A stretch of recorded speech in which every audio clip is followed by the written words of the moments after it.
Hmm. Hmm. Okay, another idea. I've got another idea. Oh, oh dear. It's it kind of inspired from listening to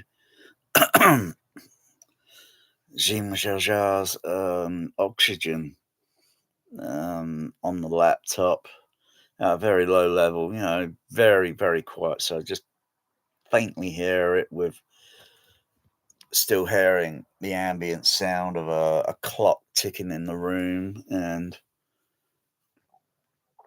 I just started thinking, my mind drifting, listening to the way the music instruments are moving in within, I say, a stereo sound field, and thinking, I know one instrument is creating these kind of like sort of sounds, but they're only going within a stereo image in a mix, and thinking, well, what if they went a little bit beyond that? And then thinking, okay, the below surround thing, and then thinking, what about doing it with just low frequency and using a ProLogic 2X? Because a ProLogic 2X is pretty clever with the way the sound moves around within the full range, the full spectrum range, typically over a LCR and the sides and the back wall speakers. But thinking, those speakers are usually typically in one sort of those speakers are usually typically placed in a specific locations, and uh, be it they're on the wall, mounted on the walls, or some of them might be, I don't know, positioned on speaker stands within a room, and it's only going to do so much and so little, I suppose. And I was just thinking, take an additional ProLogic 2X, the AVR, because they're very cheap.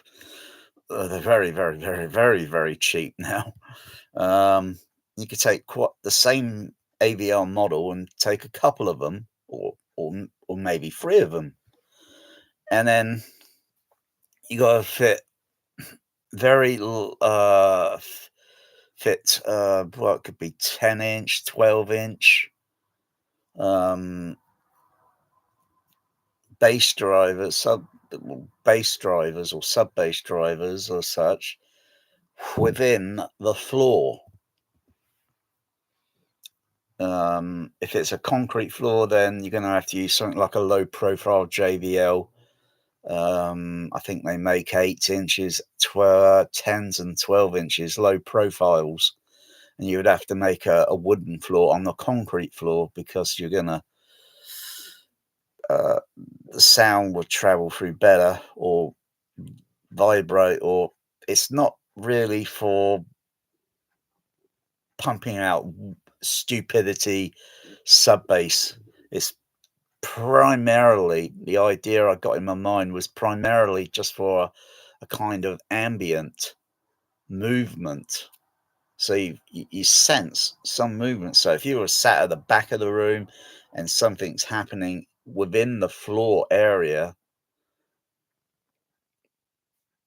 you should sort of sense, sort of like, but with a slight diffused, like, seems like it was up front, but a sort of sense, just as if, I suppose, maybe within reality, you sense something, you know, or we sense something within some sort of movement within the ground surface.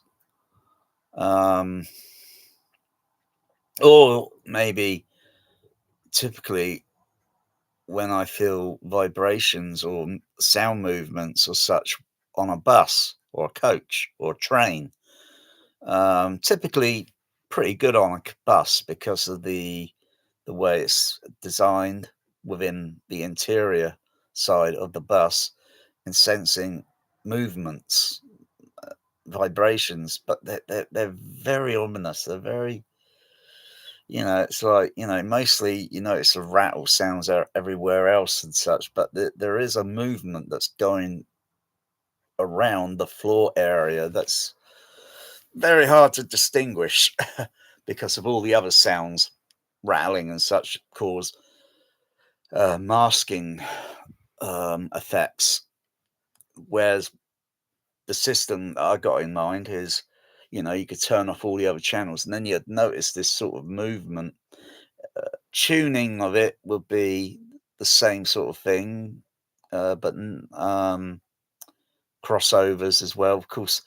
Okay, so get to the bulk of it. So if you take a ProLogic 2X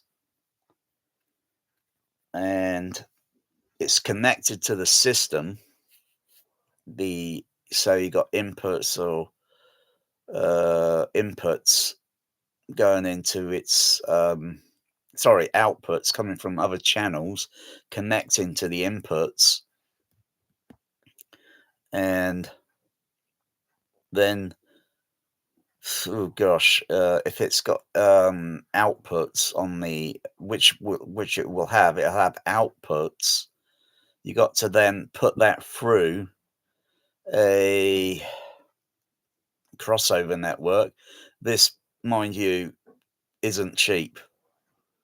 Though it's a DIY idea, it is not cheap, because it would require Behringer DCX 2496s, which are they are the most affordable loudspeaker management crossover system. You can't beat this by doing it any other way. You can't really. I don't think you could use it even with if you used, say, any of these rubbish like, Trinovs or Storm Audios, you couldn't beat it that way because the one thing you'd be trading off if you use filters, low frequency filters and such, you'd be trading off actual output channels for, putting more speakers directionally to move sound around the room. So it'd be very complex, but a little bit expensive, but not grossly expensive, because the typical ProLogic 2X AVRs on eBay often sell sometimes 200 or a little bit lower than 200. But you got to have something that's got inputs, RCA inputs and RCA outputs. Otherwise, the idea wouldn't work at all. But it is, I think, because I was doing the computing of it in my mind, and whilst my eyes are closed and listening to Jean Mijel's Oxygen and thinking how the sound or sense of it would sort of, you sense it, you know. I think it'll be a lot better than sensor round. That's why I call it sensor sound. Though it'd still be low frequency and say typically maybe crossover at 80 hertz or maybe 70 or 60 or 50. It depends where the crossovers are set, because with a Behringer DCX you could dial in any crossover frequency and the slope. So it could be, 12 dB wouldn't be, or 6 dB wouldn't be recommended. 12 dB wouldn't be recommended, because you got to filter off the other sounds, because you got to have it at a certain, so you sense this movement moving around the floor, within the floor of a wooden floor, or you sense this movement. The amount of coverage, that's another thing. That's another thing to get a uniform coverage. Fittings Okay, so little fitting subs in within a floor is a little bit uncommon, um, because most people just put boxes in rooms, and those boxes just sit in corners or along a side wall. You don't often see them within the middle of the room. That's where you could have a sub that's fit subs that fit in the floor, and they got a metal grill, um, that protects it from being stepped on, but that does not prevent it from having debris, dust, and so forth falling within the holes. And that would need to be regularly cleaned, or you could put an additional filter in place so it captures the debris, because it's not going to produce high frequent mids or high frequencies. It's only going to do lows. So a very cloth-like filter placed below the metal grill, and so we have to do is just take the metal grill up and then just shake out the debris and or clean the dust off, and then just put it back in. But it would need regularly to be cleaned, because dust, unfortunately, though it floats around, it does settle. um, but this idea is only for hybrid THX sound system. So you get the sense, because it will make the room's system a little bit less boring, because typical LFE is, if you got loads of subs just to produce LFE in a room, it's just a mono signal. It doesn't really, um, it really doesn't have any sense of movement. Though you might have a subs in the front of the room and subs at the back of the room, and specifics of, you might hear a sort of, yeah, a frequency that's at the back of the rooms. Though it's at the back of the room, but you kind of sense it where you're sat in the seat and think it's, because bass is really strange. So when you play sine wave tones, you can hear the sound shifting and moving, and you think, oh, it's back there, sort of thing, or it's over to my left, or it's over to this side, or it's above me. When playing sine wave tones, one sine wave at a time, and you notice that the movement that it's doing. So if it were within the floor, one, you'd feel it a little bit better, because the seating would be coupled to the floor, the wooden floor, and you'd, depending on which way the floor joists run and which way the floorboards run, and or the floorboards might have to be completely ripped up, and a new type of MDF flooring would have to be placed down. Of course, the MDF or such would have to be treated a little bit, something that, so it's a little bit water resistant. So if something got spilt, but you know that's very unlikely, unless you're a complete idiot. Um, there'd also be a carpet on the floor as well, but you would have metal grills around in certain locations within the room. And how many subs to be put within the floor for this kind of sense of movement? Because though it would require quite a few Pro Logic 2X decoders, you could also, with the outputs of a Pro Logic 2 decoder, because the sounds are going to slightly pan and move around within the steering vector, and you could, so if say you could daisy chain the back surround with another ProLogic 2 decoder by using the input and output. It's basically creating a daisy chain,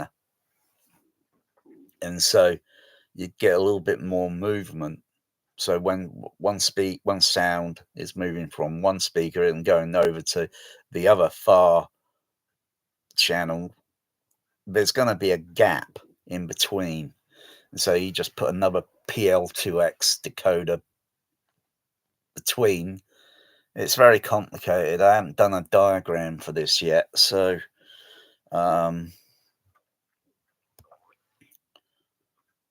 it's a pity because I'd like to have it in my room, but my room is a little bit too small.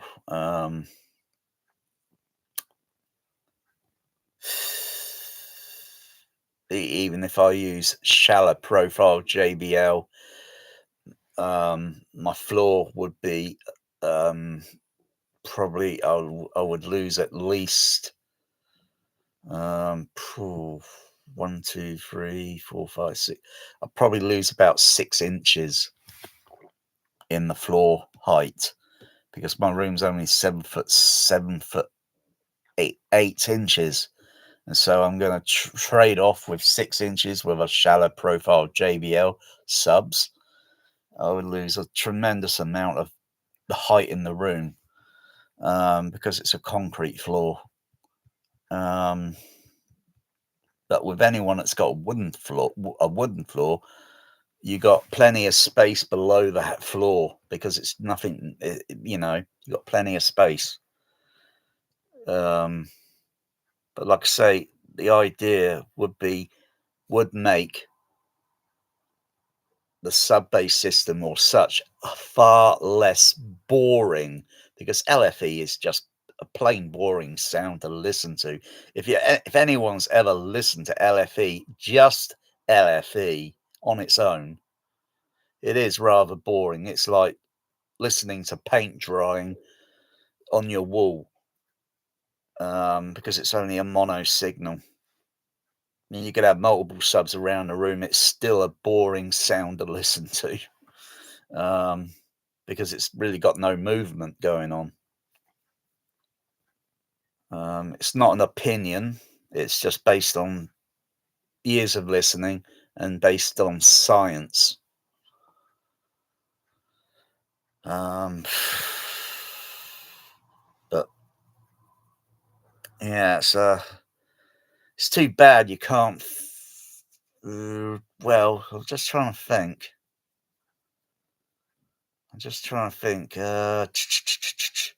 I know ProLogic 2 decoders have got a crossover, but the crossover only goes this way. It doesn't go that way.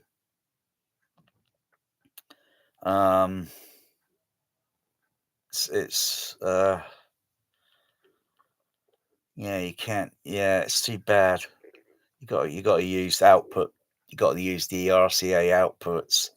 And then it's got to go into a multitude of Behringer DCXs, and of course additional amplifiers. Because there's unless you could use a passive crossover. A passive crossover. Yes, that could be the answer, because even though some passive crossovers might be about 12 dB octave, I think you can get some that may be around 18 dB octave. That could work, and that could cut the cost. That could reduce the cost, but you won't get any flexibility to customize.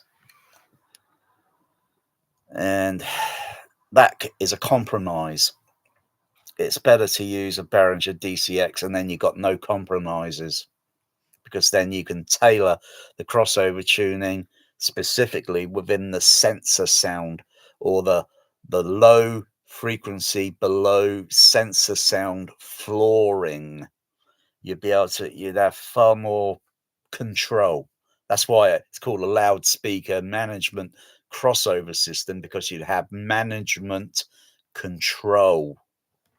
With passive crossovers, you're pretty limited. You're pretty limited to what you can do.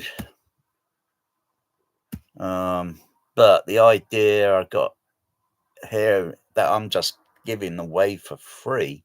You think a manufacturer would give an idea like that away for free? Of course they won't. I don't really care. I think it would totally make other things like this Trinov. What do you call it? What do you call that thing? That Trinov bass wave forming. Oh, this idea would put that in the dust. Because I can see what the bass wave thing is doing, and the subs are typically located still in the front of the room and at the back of the room, and that's all it's doing. But at least you'd have something within the floor that's moving, actual sound coming from the actual system and moving. But you're kind of like thinking, not sure where that is, but I do sense it.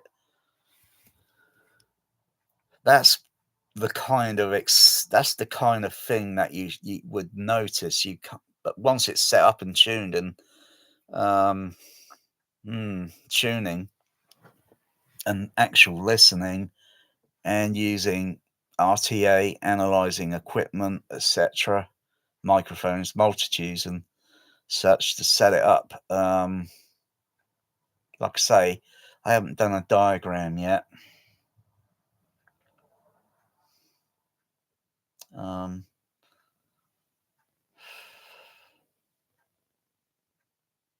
Don't know why I use my glass.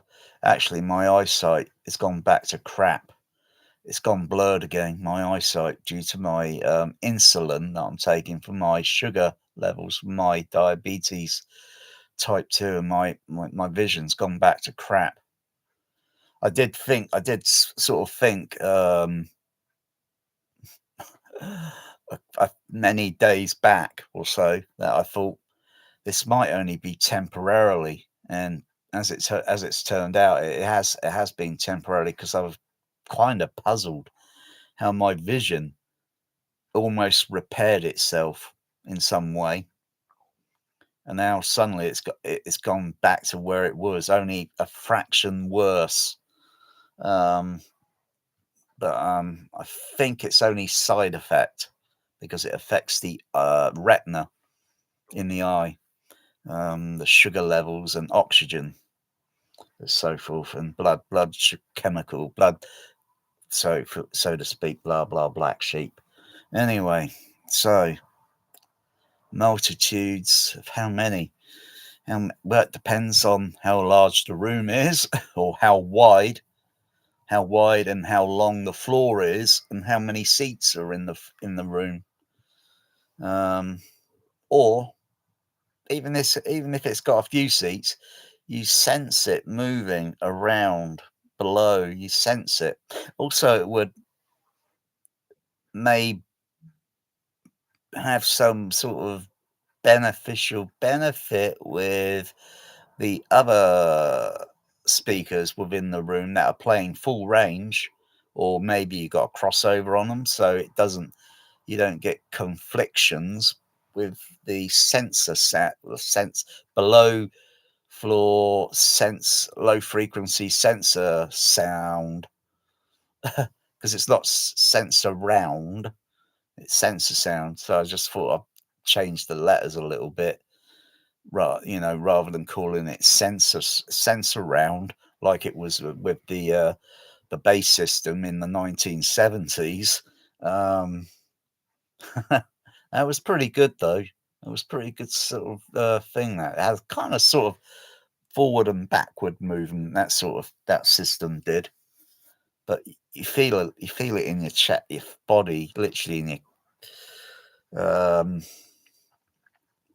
but earthquakes and all that, and or things. Those things usually happen under the ground surface. That's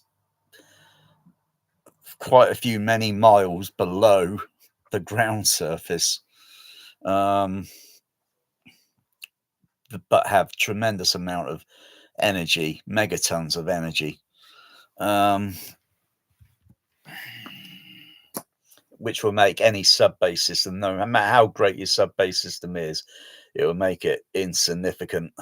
If, if you had a big array sub bass system playing outdoors, boom, boom, boom, and then you had an earthquake suddenly coming along, I think that earthquake's going to outweigh that sub bass system, literally, because that earthquake is covering many square mileage, and a little sub bass system, insignificant.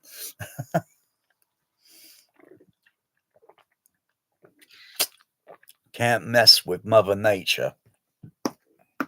Um, um, yeah, in a sense, yeah, thinking about it. Mm, mm, yeah.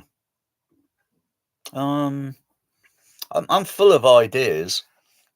Whereas I look at most people's, I was almost going to have a laugh, where someone's trying to put a different sub bass system in his room, and he's bragging how large the bloody sub is, and he's going to fit it in the room or somehow whatever. And but you're overlooking at the end of the day that you're still going to have frequency knolls up and down within the room.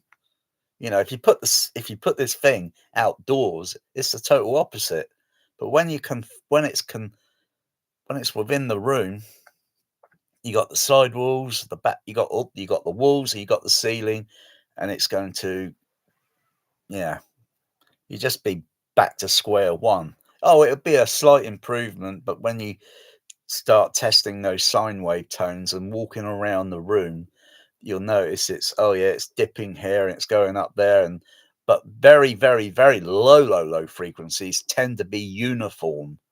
So if you got infrasonic frequencies, they tend to be a bit uniform within the room. They just completely, you can walk around with an RTA microphone and it doesn't deviate that much. It stays more or less the same. So it's, you know, um, but do you feel it? Well, you kind of you shouldn't really hear it. One, you shouldn't never hear it. If you start hearing it, then you got to look at the You got to look at the fundamental frequency, and then you look at the RTA. And if you start seeing other frequencies in front of that fundamental, then and then you notice, oh, I can hear it. No, you can't. Those are harmonics that you can hear. And so basically, you got to turn the system down a little bit until those harmonics disappear. Otherwise, you're just going to register that thinking, "Oh, it's 14 hertz. It's 14 hertz," and yet you can hear it. Yeah, you look at the RTA and you might see a fundamental freak. You might see some harmonics above 20 hertz or something like 30 hertz, but it's 30 hertz. It's very low in the level, but you could if the more you turn it up, the more those harmonic frequencies would go up, um and then you might notice something a little bit more weird with the infrasonic, and then you might start having in a couple of months' time, you might having to see the doctor because you don't know why, but you start to feel a little bit weird. You shouldn't really mess around with too much of that because it could affect the body.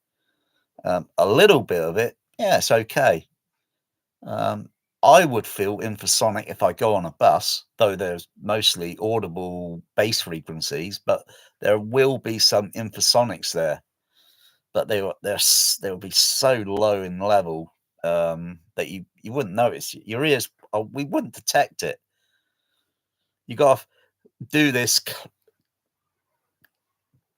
scientifically under a specific controlled conditions where you're creating some sort of movement with maybe the engine turning on and controlling and doing certain things, and then you notice this inaudible sound, but you notice something like, what is that? But you can't hear it. But when you apply other sounds, they create masking effect, and then you don't notice it. But they are there. um, it's like infrasonics in movies, like Master and Commander, or that other stupid movie. What's it called? Black Hawk Down. You shouldn't hear those. You shouldn't hear any frequencies below 20, or at least they should be playing on a different type of system within the room. So you notice a movement, and the other frequencies you notice a kind of movement, but it's audible to the ear. Um, but within reality, if certain things go on, that we only hear that, we only sense, feel it, hear it once, and that is it.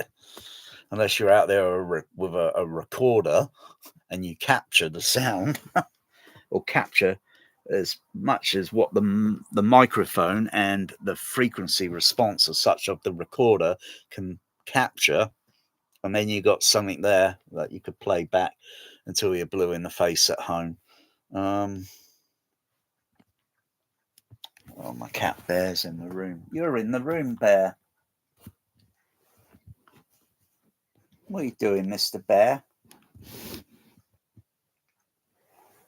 What are you doing? You in the room? You got a little bit of company there, huh? I've got to put a front line on you and Magic. I've got to give you boys a front line. Yeah, I could talk about this for a little bit more, but I think I've just about explained. And to anyone that knows how to do this sort of thing, would think, oh yeah, that I know what you're talking about. That's pretty simple. That's not a bad idea. It's the willing to fit the same little subs and affordable ones as well. None of these doesn't have to be stupid. It doesn't have to do stupidity excursion levels and all that. It's primarily just so to give an ambience, but you still feel it, because once the whole bulk of it is turned on, you would sense it and feel it moving around the floor. And then when you got the other system all connected and wired up and it's playing, of course, it gives a masking effect, but you would notice this strange movement moving around the floor area. So going from the front, the sides, and back, and you just notice this movement. A little bit better than maybe a bass shaker, because a bass shaker is mostly,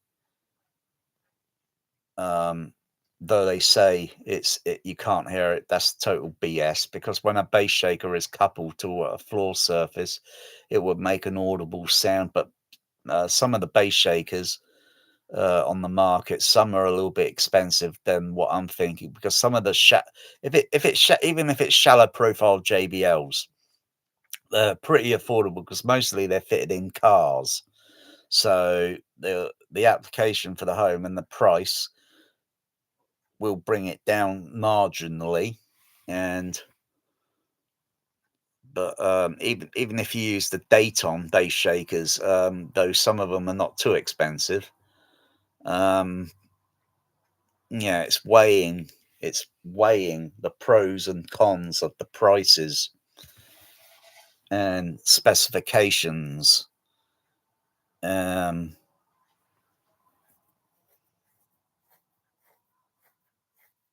but it's not. But it could be done with bass shakers. It could be done with. It's doable. It's doable, but it would make it a little bit less tedious in the work and the design, because all you have to do is say lift the floorboards up and then specifically locate the bass shaker. And they got to be, it's got, like I say, I haven't done a diagram yet, so daisy chaining lots of Pro Logic 2X decoders together.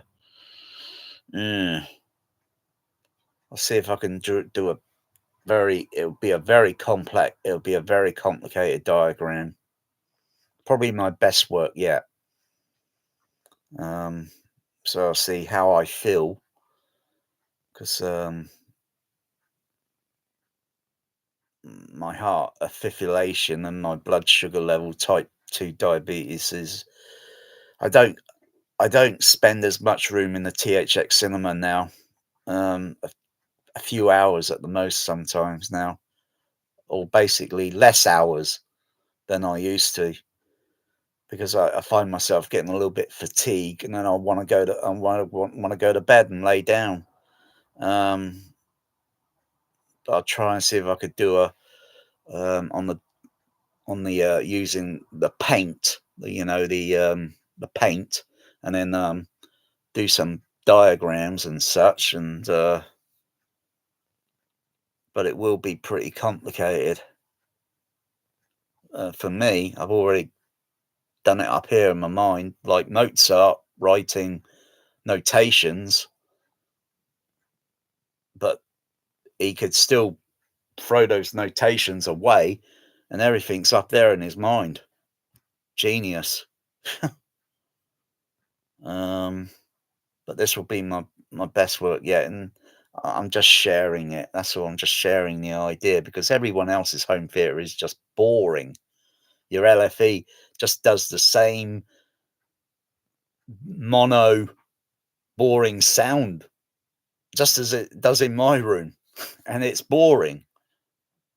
It's got no movement. It's got no soul to it, so to speak.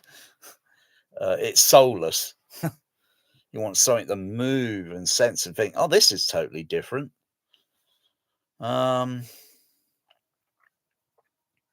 You could use this application in the ceiling as well, but typically the seating is coupled to the floor, and so therefore the floor would have good movement with sound transmission in a wooden floor, and then you would notice it in the seating. Some of it might be airborne as well, because it will be partly airborne, but mostly you sense it moving around the floor.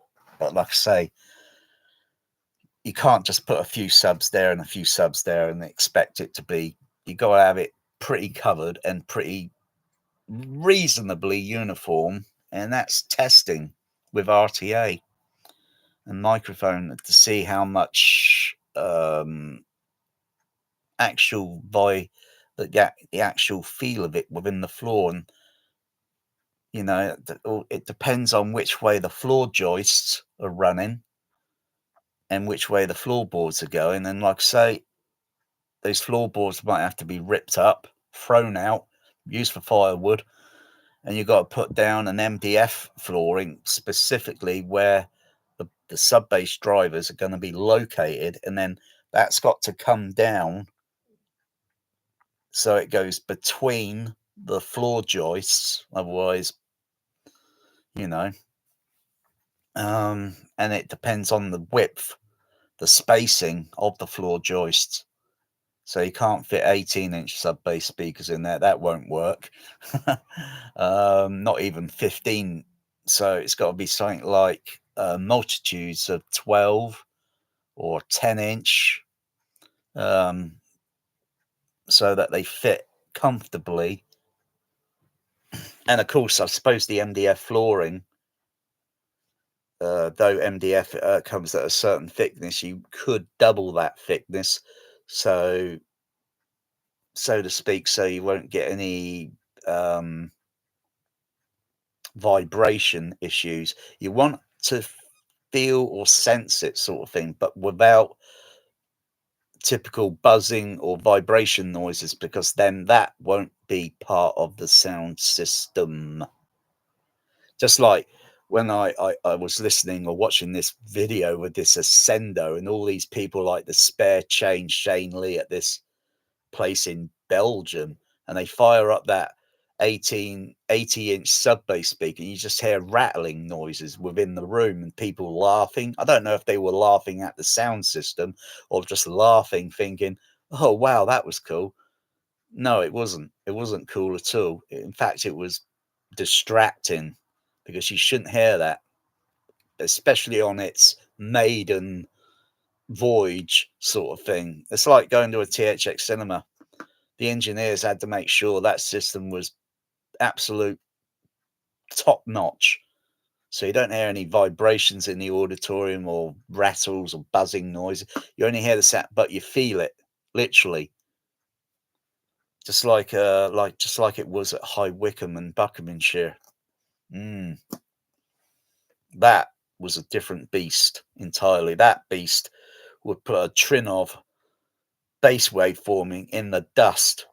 And that was back in 19. That cinema was built back in 1987, 88, I think. I only experienced it once in 1990. Compared to the Empire Leicester Square, I think the CIC High Wycombe was out of this world because it had less echo as well. Because the Empire had a little bit of echo, but it still had a damn good, and it was put together by the same sound people, the same cinema installers, but those specs and such, and those people that did that original, those people are mostly retired now, and you got new kiddies on the block, and the only information on those systems would probably be in a filing cabinet that's probably not been looked at for many decades. What are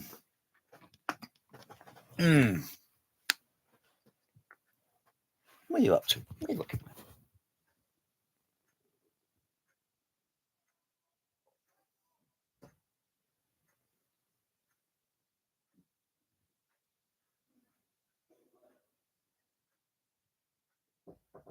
Oh, my nurses are here to give me insulin.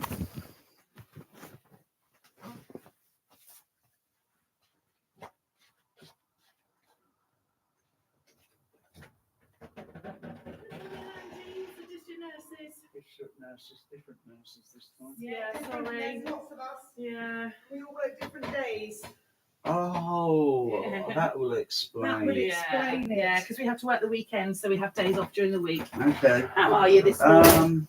Okay. Good. Update. I'm doing a live video at the moment, so I'm doing some sort of topic on something. Okay. You're recording it or you're listening to it? No, it's a live video. Oh, you're making it. Cool. Yeah, it's very scientific. Oh. Okay. As of last night, yes, I've sort of noticed that my vision has become very blurred. Oh dear. Over the last few weeks, I've noticed my vision, because I used to have to wear these all the bloody time. Yeah. These are for looking at a laptop, maybe say 15 inches away. They're not for long distance. They're broken as well, which isn't going to help. Yeah, but a bit of masking. Not very clean. Bit of masking tape helps. Yeah. No, I can't be asked to go to bloody Specsavers. As long as that is there and the optics are intact, I don't give a damn. Well, if your eyes are blurry, then you need to have an eye test done, don't you, really? No.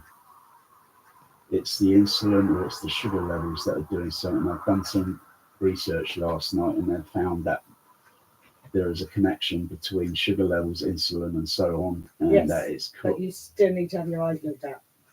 Load of bollocks. Because I could do a self-diagnostic, level 2 diagnostics myself, and then my memory. We're here to do your insulin. Yeah, so you're not here to do my eyes. Do you want your insulin? So you're quite happy. You got to check my sugar levels. Let's check sugar levels. So do you want to wash your hands then for us? Why do I need to wash my hands? Or we can use a piece of tissue. We can wipe them. We have to clear off. Oh yeah. Any sugary sweat off your fingers, so we get an accurate reading.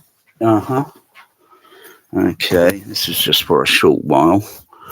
Okay. Let's put you up there. Oh, Where's your bathroom? it's okay. Okay.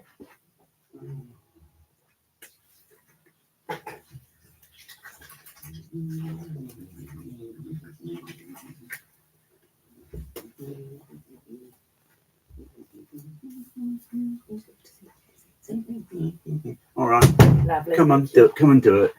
Cool. Let me relax. What have the readings been like recently? Well, you got the readings on the charts. Ah. They were 9 yesterday. Oh, They that's cool. were about 10 the day before. The day before that, I think they were. Oh gosh, I can't remember. 9 and 10 are okay, though, aren't they? Yeah, that's but good. You want number 5, don't you? Ideally, we would like number 5. As low as it goes. Doesn't go to number 4. Oh well, if you go to number 4, oopsie. Oh, careful! I like to pretend like I'm on the hospital bed, and you come round, and Okay. I think, May I stab your finger? I didn't check where all your stuff was. Is it in the kitchen or? It's in the cupboard. Ow! Sorry. Near the light switch. Right. Ow. Have you had any brekkie this morning or no? I've eaten. That was hours ago. Okay. Show me the meter. Yeah, it's counting down.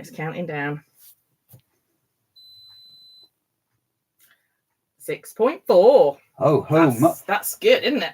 And since I had a pizza last night, a little bit of ice cream. That's not bad at all then. 6.4. 6.4, yes. Do you think I need the insulin? Yes, it's the insulin that's keeping it down. Yes. What if What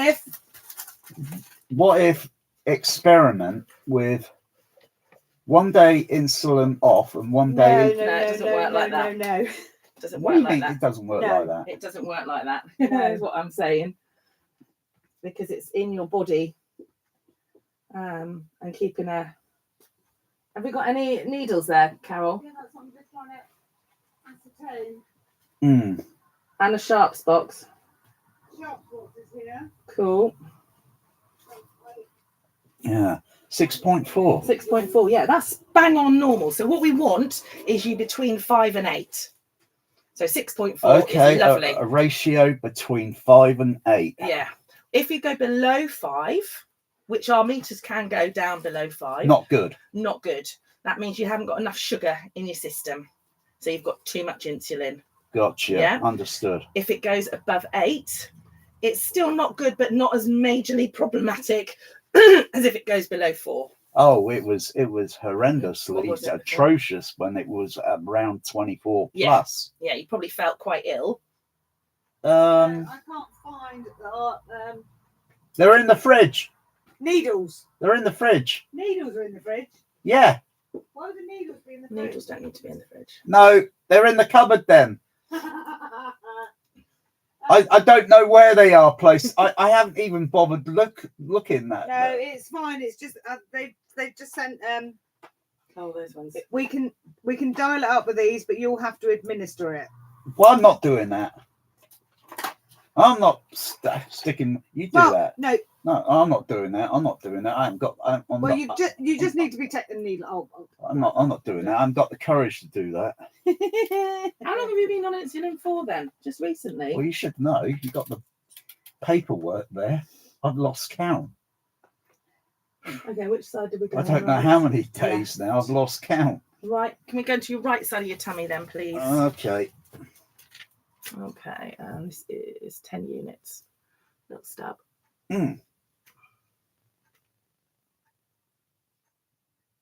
Okay, lovely job. Okay. Can I get up? Yes, you can. All done. Thank you. Okay. That one can- Thank you. I'm just doing level. You've seen Star Trek, haven't you? Yes. You know, Georgie LaForge. I'm doing a level 2 diagnostic, Captain. I'm just checking to see how I'm walking around because usually this, my heart fibrillation, my blood circulation usually affects the upper legs Right. because that is a muscle and it needs a specific amount of blood Do you want to circulation. walk through? Sorry, am I in your You way? girls and that, you're taking it for granted because it hasn't happened to you girls yet. You haven't had a heart fibrillation and notice something weird going on with you. You think, you know, when this affects my upper legs, it's like crying out loud, it's like I've been injured. That And, sounds quite nasty. you know, you can't walk very far. Yeah. You know, when they were carrying me in the hospital, the paramedics, I could only get about 10 foot, and then I had to take a break, and then I only get another 10 foot to get me to A&E. Not ideal, is it? Oh. I said 6.4, didn't I? Oh, I felt lousy. That was a couple of weeks ago, I think now. And then, of course, they saw my heart level was up high again. They had to try another medication. And then they noticed my sugar levels were alarmingly too high, which didn't please them. But now 6.4, 6.4. I tell you, last night I was predicting it might be a 7 today. Right, 6.4. And are you taking your oral diabetic meds? Oh yeah, of course. I'm only taking not the whole bloody lot that's in there. I'm only taking 4 that's only necessary now. And I need to talk with my cardiac nurse next time I see her. Yeah. Which would be next month on the 14th. Okay. On a Friday. Yeah. And I'll probably take all the medication I've got there and say, do I need to be on this or that? You know. I'm just looking at the amount of wires you've got coming out of that machine there. What is it? It's a rack. It's an amplifier rack. Wow. Looks like something like the Enigma code or something. You haven't seen the inside here, have you? I don't know what I've done with the tyres on there now. Oh my word. Wow. It's better than the Odeon BH2 down at Bournemouth. I bet it is. Because that is just plain deafening, because our ears are sensitive to mid and high frequency, not low frequencies. But when you go there, it's just too damn much loud on the bloody bit, on the HF horns, big horns behind the screen. Yeah. And then they've got to measure that sound going through the surround speakers through its mid-range. But the mid and high frequencies at that Odeon is just over 85 dBA. Wow. What did you used to do for work then? I used to be a projectionist back in the 90s. Okay. Or late 80s. You've seen his cinema room, Carol? Huh? Seen his cinema room? No, I have not.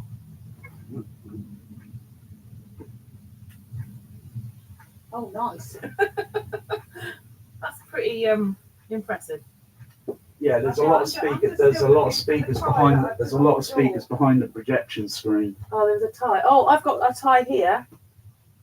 That's the one. Yeah, that's just to keep the cats from Yeah, getting. that's fine. Because this little bugger, this little tuxedo, he's raided the fridge. You might have noticed there was pizza in the fridge. I didn't look in the fridge. Oh, but he's been in the fridge. Pens in with a note. He's been in the fridge. He's taken out a pizza, ravioli. Have we got more soup. girls? She's got a dog and a cat, and the dog opens the door for the cat to go in and get the food. Or the other way Are you around. kidding me? Yeah, they Are work you together as a kidding me? team. My goodness me. Have you got more insulin in the fridge? Probably.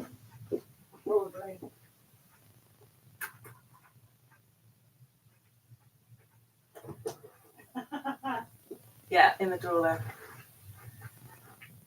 More pens in there. 4. Lovely. 4 Good, pens. 1,200 units. That's good. It's only 10 units. Needs to be stocked up, doesn't it? Yeah, On the next. So Yeah. you make a note of that, girls. And then We've got the loads there. That's the fine. other team. Okay. Yeah, what we'll do is we'll Is just there any- periodically check them So, to see how many you've got in there. When we leave 1 pen in there, then we'll order because more. each pen's going to last a month. So you've got another 4 months in the cupboard. So don't panic. Okay. All Don't right. panic, Mr. Mannering. Lovely. Don't It's tell me nice. name. Yeah. Hitchhikers going to go. Okay. Don't panic. Don't panic. 42. Huh? 42. 42. Meaning of life. Oh, yes. Good day, girls. Thank you very much. Take care. 6.4. Wow. Oh, wow.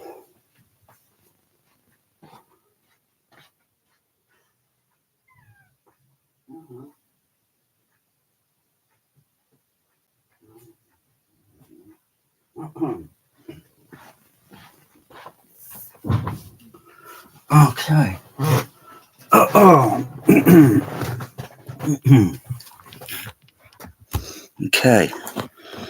So I had the camera off screen because I don't want to show my nurses here, but you probably heard sound in the background. Wow, my sugar level is down to 6.4 today. That's good. Wow. I was predicting 7 last night or something. I was predicting it might be down to 7, but 6.4. I was pretty close on prediction there. Even though I had a Domino pizza last night, and half of the pizza, and I think I had a little ice cream afterwards just to cool me down. I had a little Fanta Zero this morning, just a tiny little bit, just a flavory, but mostly water with a peach, sugar-free squash drink in here. So it's mostly, but 6.4, that's good. Wow. So yeah, their readings can go below number 5, but it's best to keep the sugar levels between 5 and 8 ratio. 5 and 8. So it's like my thumb is 5 and my other finger up here is 8, and it's keeping it within that ratio. Kind of like most people that put sub-bass speakers in their home theaters and they got their sub-basses turned up too loud, too high. The ratios are not going to measure with it within the other bass speakers in the room. You're going to you got this guy with his 33-inch sub-bass speakers on YouTube that he keeps bragging about. The bloody things are this large, and he's got his dinky little Calypso speakers. That guy should have some JBL Professional in the room, and get rid of those other speakers and put a whole JBL proper rig in the room, far cheaper. Because typically the design is 15-inch bass drivers with 18-inch sub-bass speakers. Though over years now, the last many years now, that's configuration has sort of changed because they use the sub-bass bins for screen channel now. With the mid-range and the high frequency horn and so forth. Probably heard me talking in the background how my home cinema is better than the Odeon downtown because it's all top end and you got to wear earplugs. It's very uncomfortable to go to a cinema today where it's just too loud on the mid and high frequency. Though the high frequencies, that depends, because I don't notice any high frequencies at the Odeon. In fact, their system is completely an incoherent bloody mess of a sound system. It's got no... Crikey, I've heard far better ones than that. Far better ones. It's a total mess. It's just as long as there's sound in the auditorium, they don't bloody care, I don't think. It's just like going to McDonald's, Burger King, KFC, lining up, and then everyone's ordering the meal, and then at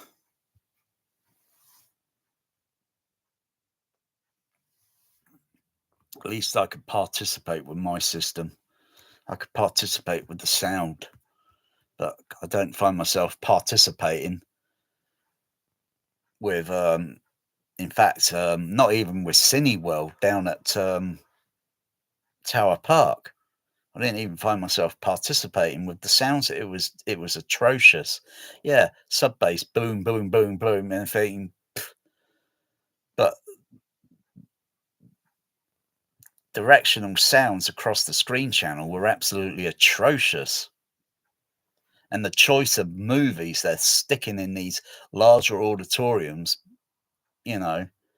is absolutely atrocious as well. Doesn't anyone proof listen to sort of the soundtrack and think, nah, we won't bother putting this rubbish movie in this order. We're going to stick it in the smaller auditorium and put something that's far decent in a large one that's got where it's down to you if you're a listener. If you only hear the sound, then you're probably not really noticing all the specifications.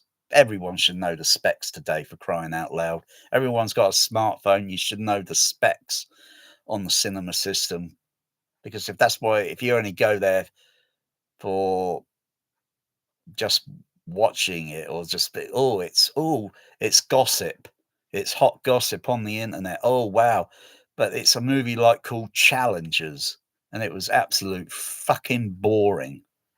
That's why I walked out on it after 6 minutes. It was bloody boring. It didn't grab me. Not like Indiana Jones and the Last Crusade. The first 6 minutes totally grabbed me, especially when it's in 70mm 6-track magnetic on a THX sound system. Or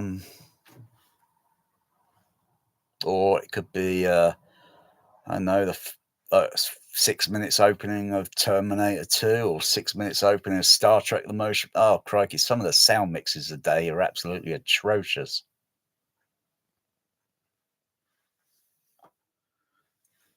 That's why I think cinema is dead. It is dead. Cinema is dead. It won't survive into the next century. I can tell you that. It'd be gone, forgotten. All the cinemas would be demolished or turned into a bingo hall. But maybe not even a bingo hall, probably a video gaming where everyone's got these virtual reality things stuck on their head, and it's taking information all from your mind and going to third parties and all this shit. I wouldn't wear any of that 3D crap on my head, especially when it's connected to the internet, or even if it isn't, and it's probably got a Wi-Fi signal going on in it, and it's going to any Wi-Fi systems connected in the home that goes to third parties. It's stealing your mind. It's stealing your mind. Yeah. Seen that movie Brainstorm? Yeah, you leapfrog forward few decades, and things are becoming almost close to what it was depicted in the movie, though I wouldn't be surprised if the military have something like that today. And so you can feel the emotions and so feel the emotions of another person. Ugh, makes my skin crawl. Anyway, so I can't say when I'm going to draw a diagram out, because might be today, might be tomorrow, but the idea is up in my mind. I could draw it on a whiteboard, but it'd be very, very cartoonish. Most people know how to daisy chain a ProLogic 2X into a ProLogic 2X and a ProLogic 2X. It's easy peasy. If you've got inputs and outputs, you can link them like a chain. And then you just put it through filtering. Behringer DCXs, of course, second hand. You don't want to buy a Behringer DCX that's brand new, because that would put the price up. And most people that I've seen with home theaters, you can spend that money, and it will make the system a little bit less boring. I'm also working on another idea, another project. It's up there on my shelf. You can't see it. It's right up there on the rack shelf. And I'm going to try that. I'm going to try something up there. And I need to cut my toenails. I think I'll do that now in a live video. Why not? It's not gross. It's reality. Got to cut my toenails. Oof, that's why I'm putting holes in my slippers. Bloody hell.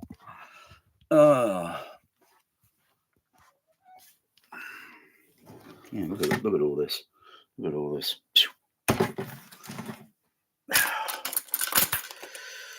Yeah, 6.4. I'm kind of pleased with that.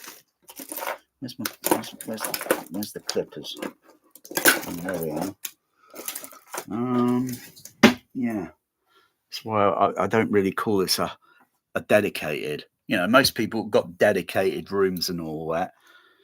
You know, it's always going to be the same room. But you're following Dolby Labs specs, then your room's never going to be any more your room's not going to be adventurous. It's always going to be the same type of sound. And even if I could do it with mine, but I don't fancy trading off 6 inches, because then my ceiling height would only be then 7 foot. What would be 7 foot 2 inches, and I would be able, if I tiptoe, I'll just be able to then probably just touch the ceiling. Oh yeah, and overhead surround speakers, they still work even in very, you know, anyone that says you need a higher ceiling and all that, that's a total load of BS. Because you look at all the dubbing stages in Hollywood, they all variable in height. You look at the Dolby Soho in London, its ceiling height is no higher than a professional dubbing stage. It's a little higher than a home. That's because the room that it's got, the room itself, it's got a wooden floor, a stadium seating. It's just a large room that they found and think, oh yeah, the dimensions, oh yeah, this will work, you know. And you're not really supposed to localize some of the overhead surrounds sometimes, because if you're in the back row and something's happening in the height channel on the ceiling in front, it's supposed to sound a little bit maybe diffused, or you know, but then most mixers today couldn't even mix the sound of a proper aeroplane that I hear in reality, because there are plenty of airplanes that take off around here and I can listen, and I'm listening and watching the duration time. When you see it in a movie, it only lasts a couple of seconds. When you see it in reality, it could last for maybe about 2 minutes or so. Gives you the appreciation of the art of the overhead. But the art of overhead with that stupid Top Gun Maverick,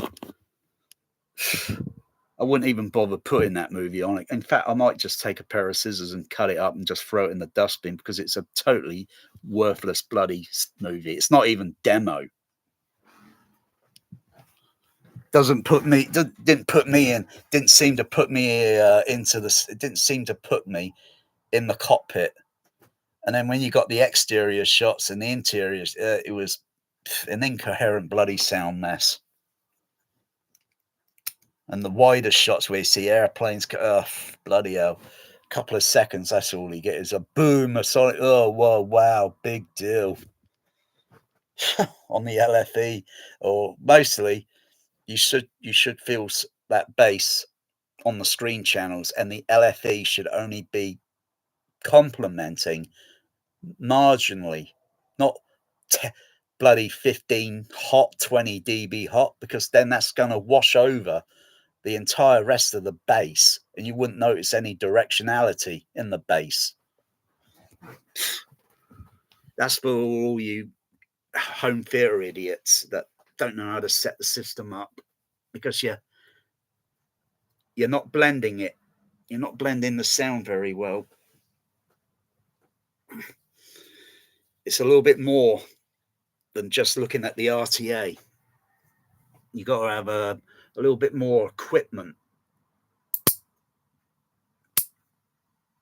Maybe a voltmeter would help. A voltmeter would help, so you can check the the volt level,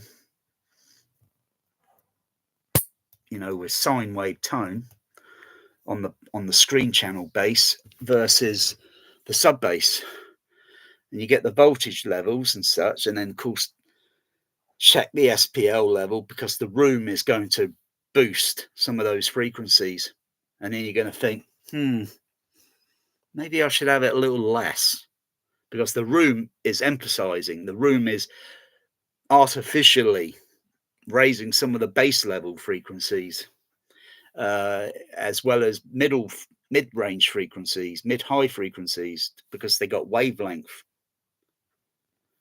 High frequencies, like, you know, 20 hertz going down to 10 kilohertz and 8 kilohertz.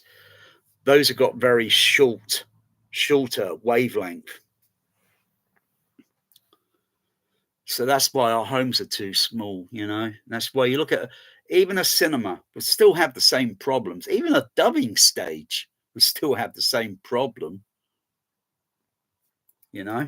But they got longer lengths, but then where you see the screen speakers to the walls, if you put that system outdoors, it would be the complete opposite. Although the noise floor outside would be horrendously too loud, even if it's quiet at night time and you've got proper sophisticated RTA that's calibrated and it's measuring the NC, the noise criteria, would be relatively a little bit higher than going into a purpose built building that's got an NC rating of about my NC 10. I mean, or a little bit lower than that. That's almost unheard of, and you can't really do it in the home. It's not possible, really, because even if you're in a basement and you're measuring everything, and you got to see how the room and the house, the home is constructed. You could have a refrigerator or a washing machine somewhere, and it's attached to the floor. Therefore, it's going to create mechanical vibrations, audible sounds that you're going to just barely hear it, and it's going to get picked up on the RTA, and then you're going to see, oh yeah, you got most people that got home theaters. Have you ever bothered to go knocking on the walls? Yeah, you probably got a brick wall on one side, and on the opposite side, you got plasterboard. You go to a cinema and knock on the walls, it's solid wall that side and solid wall on the opposite side. In my room, brick wall going round partly, and then windows. You don't see windows in cinemas. Except for maybe a port window for the projection light.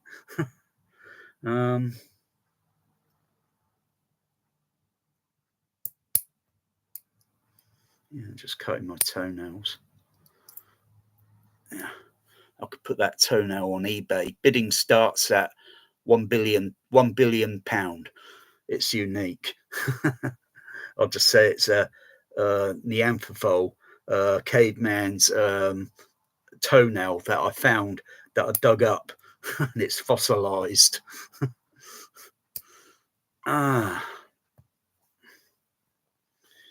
Yeah, just got to trim it. I'm really pleased with my sugar level today. 6.4. 6.4. That's great.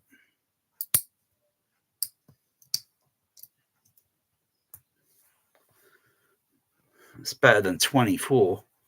Ugh. Felt really lousy. Really lousy.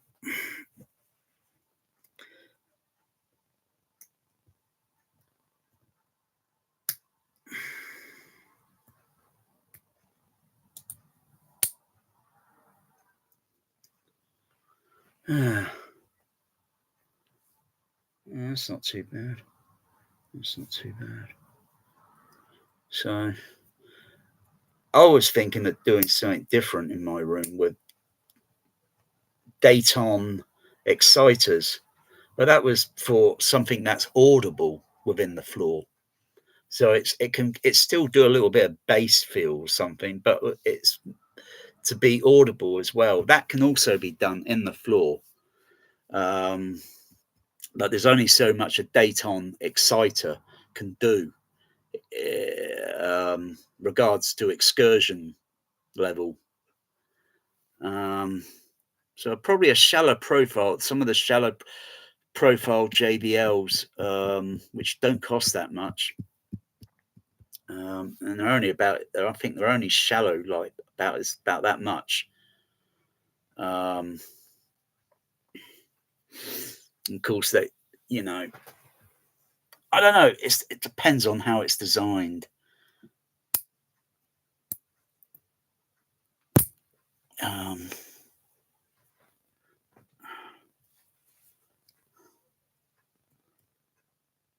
But most people wouldn't probably use a ProLogic 2X in their system.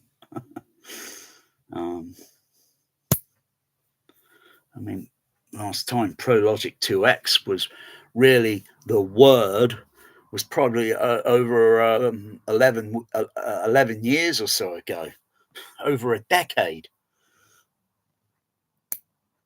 Though some people still probably got an AVR that does Dolby Digital and it's got ProLogic 2X.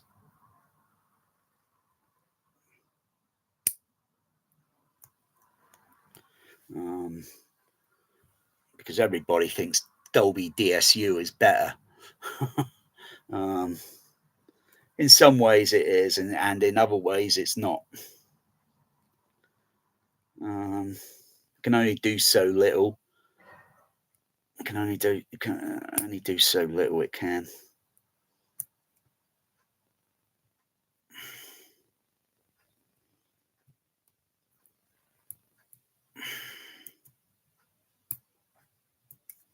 There are plenty of videos on YouTube that show mixing sound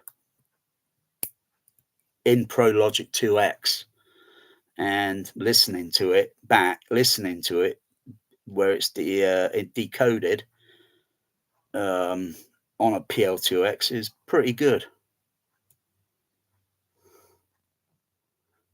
Because all it's doing is the encode and such, and the steering of the vector steering to where the sounds are going to, and then the decoder looks and sees, oh yeah, that steering vector is going to this channel here and this channel and so on.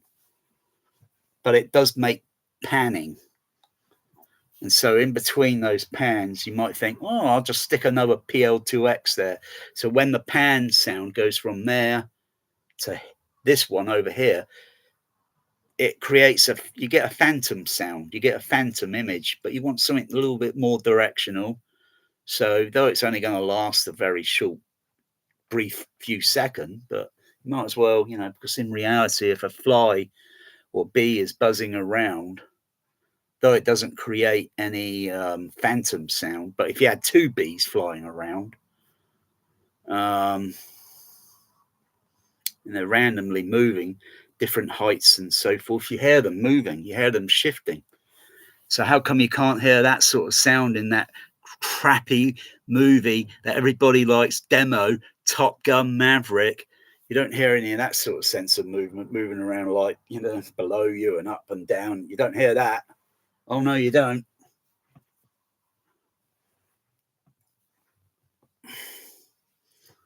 Unless you can figure it out and think, maybe I'll add something onto this stupid system that I got that the manufacturer is marketing, okay, and I'll just add something else onto it. Oh, that's a little bit better, but it's not perfect, but it's a little bit better, and it didn't cost that much. That's why they should have a discrete below surround channel, multi, so it can cover the floor area, but it depends on how long a piece of string is. So it's got to be some sort of hybrid sort of thing, so that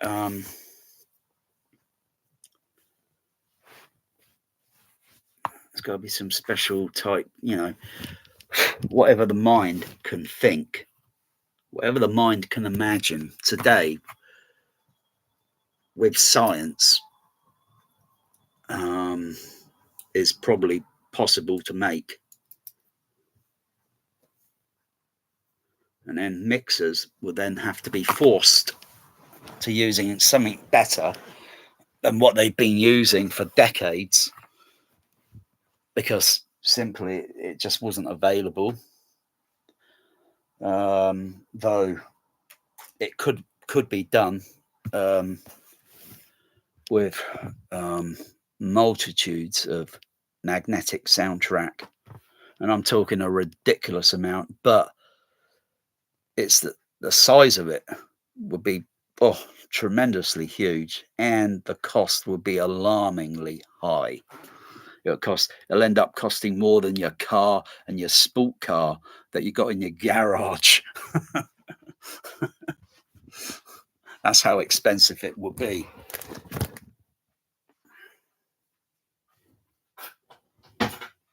But with digital, it cuts the cost down a little bit because the storaging of the sound is a little bit easier. Woo, woo. I'm in the bathroom, if you didn't know this.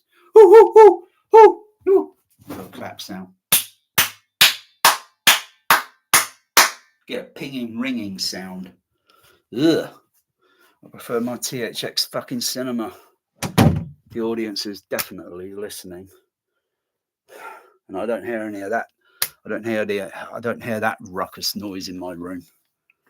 Like, unlike other home cinemas that I still keep listening to, and I can still hear echo in their room. Oh dear.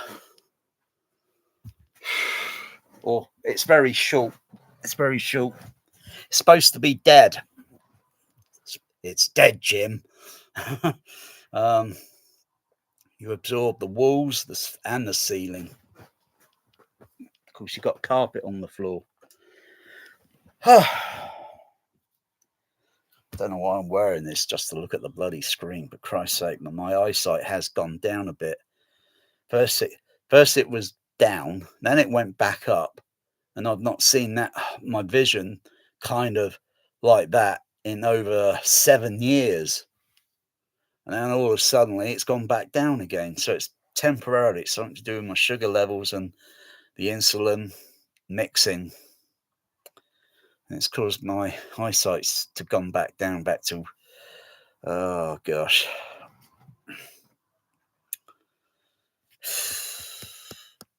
Trouble is, I don't know. I don't even know how long I might have been type 2 diabetes. Possibly a year or year and a half.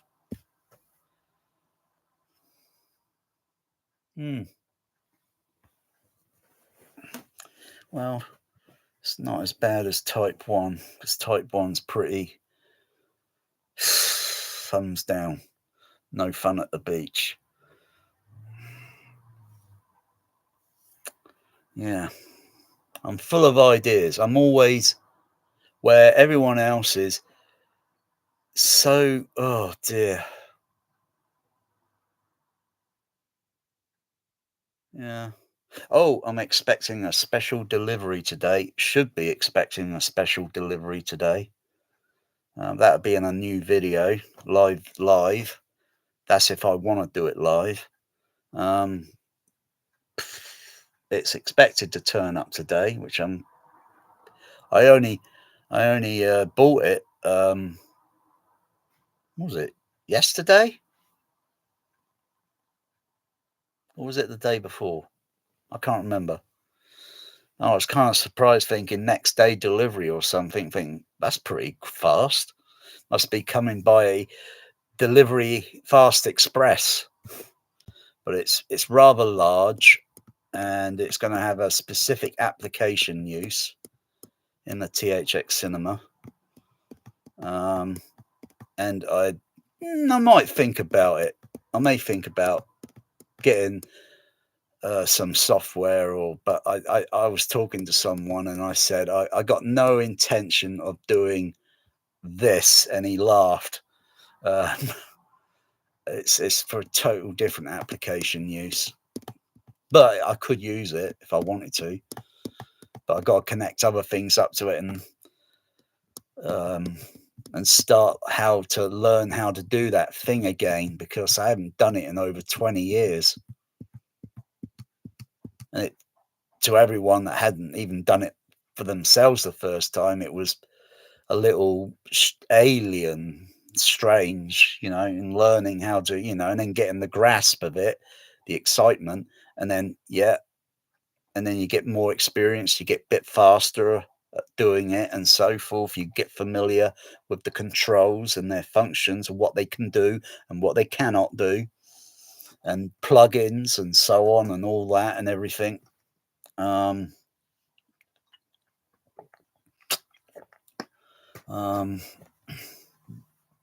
But I'd rather listen to it. I'd rather listen to someone's mix that is decent. I'm not talking, just a typical mix and it's just throw it out there in the cinema and then it gets in the home and it's just, oh dear, this mix is pretty boring, I mean, when I consider Predator, that is a bit of a boring mix. The sound mix on Predator. I mean, if they use dialogue panning or directional dialogue and make the Foley a little bit more directional and everything, it'll be a bit more exciting rather than soulless, all this sound and mostly in the center channel. That is not how sound in reality is. It moves, and having sound effects here and there and a jungle sound of birds. Oh yeah, they make the bird sounds all tweeting. Yeah, but when it's humans, yeah, it's typical boring Dolby laboratories. Yeah, like Dolby laboratories. If they had a brain, they'd be dangerous. I prefer sounds film mixing from the 1950s and 60s and early 70s. They had a bit more character than some of these boring Dolby Atmos mixes, and it's down to the director sometimes. The director for Gravity, yeah, you got dialogue moving, especially in the surrounds, because that is usually unheard of. They do a little bit of it occasionally in older movies in Dolby Digital sort of thing, or you might hear a dialogue pan, but that was very rare. And you get to Atmos today, it's very rare to hear dialogue panning and moving through the surround. Kind of the stylistic sound of Gravity. Because in my opinion, I think that's how it should be mixed. It should be standardized that way in mixing, not keeping it in the center channel all the time. That's boring. You might as well just turn everything off or turn set the decoder processor to mono, because I don't want to hear stupid sound effects. I want to hear dialogue as well when they're in certain scenes that you see visually, and off-screen sounds. Oh yeah, I could hear dialogue and that moving around and such, footsteps and so on, and like we do in reality. Of course, most of you probably don't even notice the difference. I do. And very few other people like myself, they notice. But the majority of most people don't even notice it. They only hear the sound, but they don't notice the details. Those are the details, the nuances. Yeah.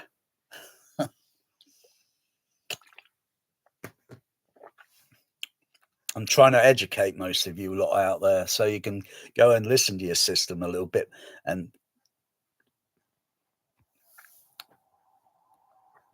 even if it's a cheap system in your room and not sophisticated, still listen to it. Listen carefully. Watch the image and listen.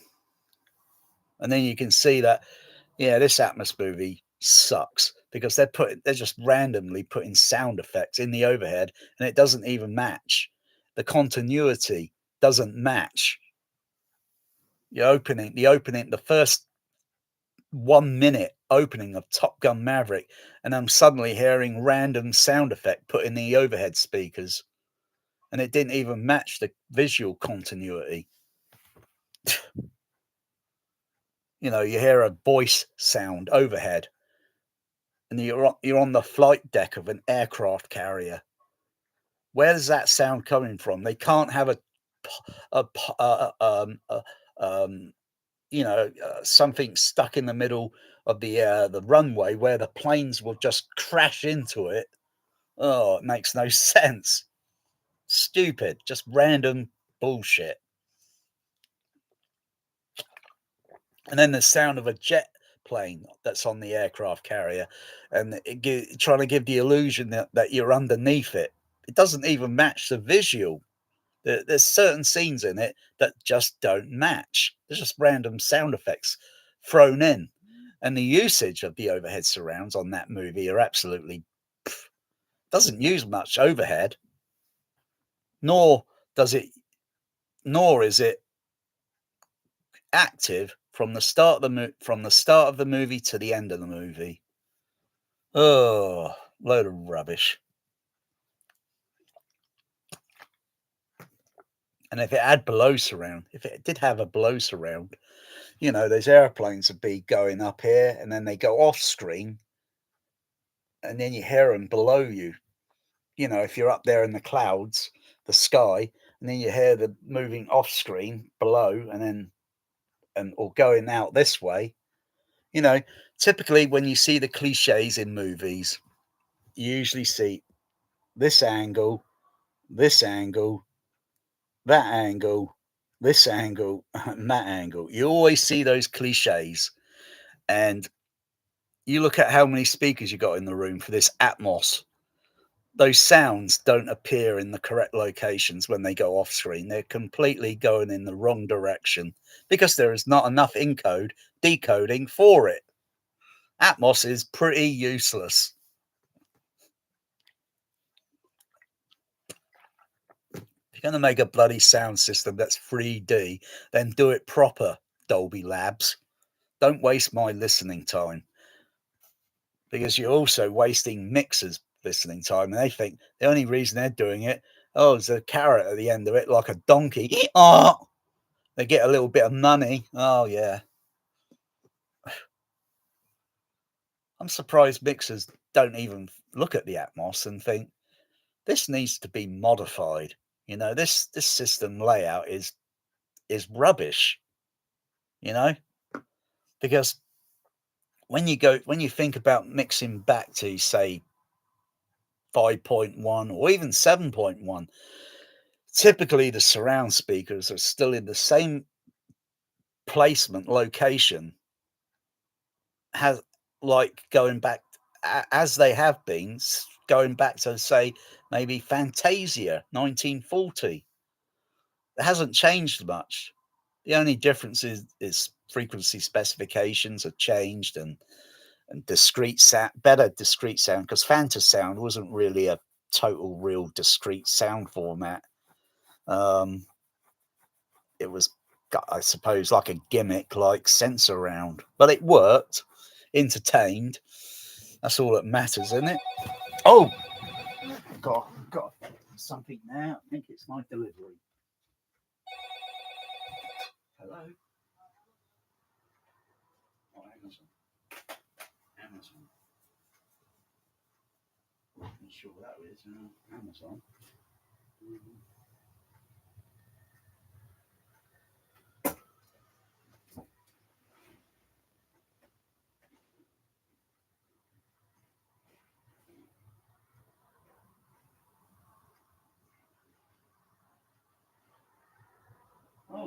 Oh, hello.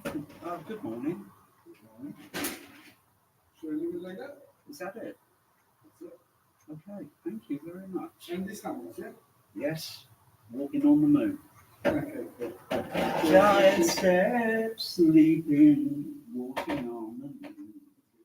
Good day.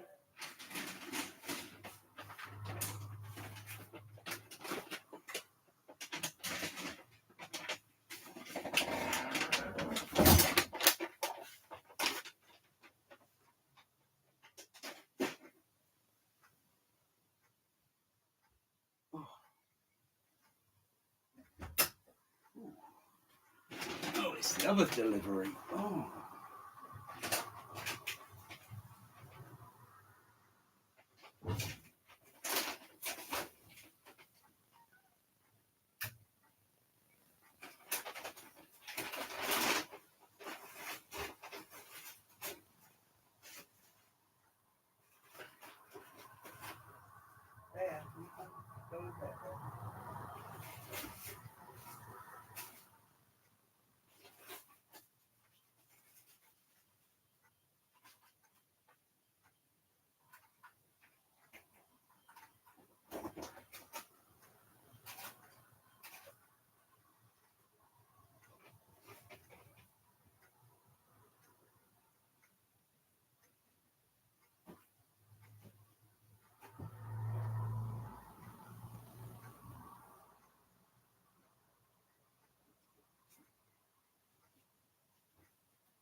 There, you go over there, sweetie.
Stop.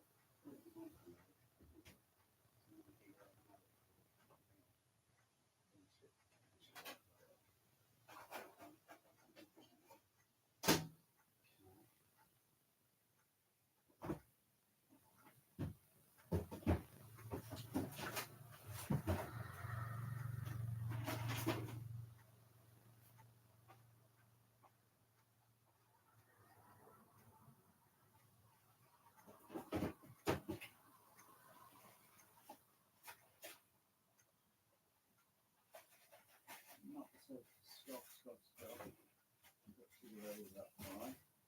Just an occasion.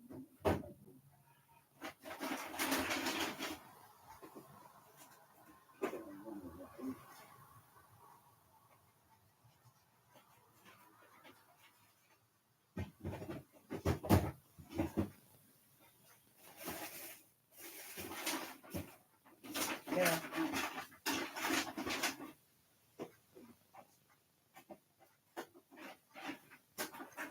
There.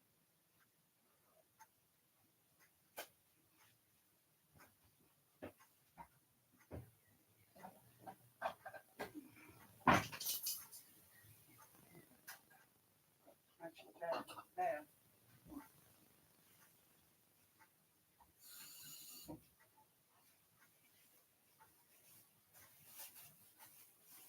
This is weird.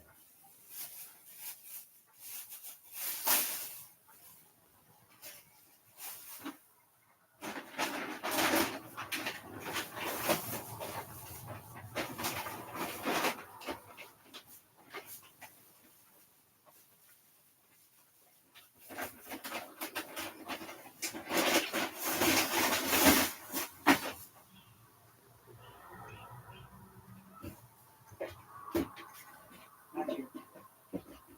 No, this is for later. You've been fed this morning. There, come on out.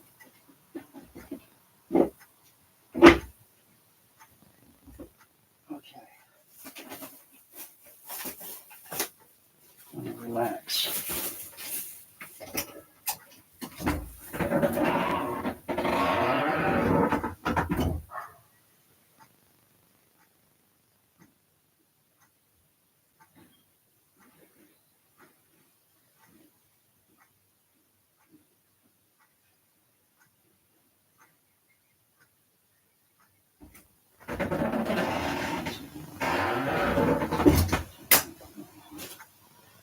Okay.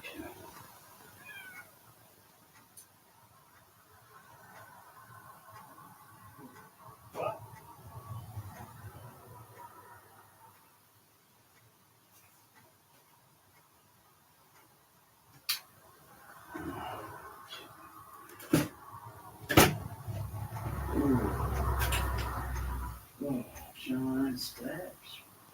Get on the way. Oh. Oh.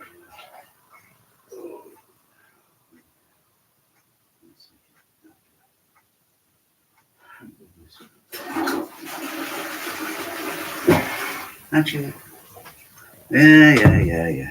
Oh, what? Oh, steady. Don't want these to go to waste. Oh gosh, good fruit.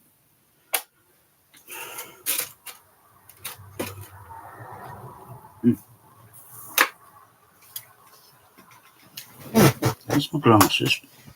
Oh, sorry. Magic, move. Oh. Oh. Oh, gosh. Yeah. Oh, you don't get this on the Shane Spare Lee Change channel now, do you? You don't get this. I mean, even Shane Lee, Spare Change. I find him to be pretty boring because he can't really think much, regards to his Trinov setup, and because he's just following, what they should say, and of course, paying a stupidity amount of money, thinking it's luxury audio. It's not. It's not luxury audio. There's no such bloody thing as luxury audio. You get a good PA sound system put together. It'll outweigh that Jay's Audio Lab and his $700,000 speakers that he's got. Oh, and that stupid other thing he's got. What is it? It's a speaker wire connector box. Cost $100,000. What? Talk about snake oil. Anyway, that's that. So I'll probably do a diagram at some point for this, though it'd be pretty technical.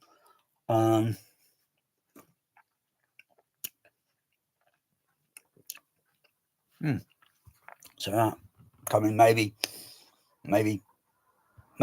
as and when.